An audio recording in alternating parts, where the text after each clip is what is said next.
మనందరం కూడా ఆ గోవుల్ని పోషించడంలో ఎంత సంతోషం ఉంది. పైగా అన్నిటిని మించి మీకు ఒక పరిమితిని అధిగమించడం గోవుల వల్లే సాధ్యం. అందరూ దేవాలయంలోకి వెళ్ళరు, అందరూ దేవాలయంలో స్వామికి అభిషేకం చేయించారు, అందరూ స్వామికి నైవేద్యం పెట్టరు.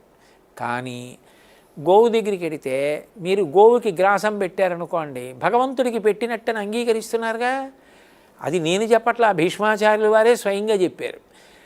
గోవు పృష్ఠభాగమునందు ఉన్నది లక్ష్మి అని, మామూత్ర పురీషంబులు భామ నీకు నివాసంబగు అని, నువ్వు అందులో నెలకొని ఉండు, మా ఇంపు కలగగ మాకున్నని గోవులు అడిగాయని, మూత్రపురీషములలో లక్ష్మీదేవి ఉందని, అందుకని గోశాలంటే లక్ష్మీ నివాస స్థానమని భీష్ముడే చెప్తే కాదనడానికి, అది పశువనడానికి మనం ఎవరం? భీష్ముడి కన్నా గొప్పవాళ్ళమా, వ్యాసుడి కన్నా గొప్పవాళ్ళమా ఇటువంటి తీర్మానాలు చెప్పడానికి?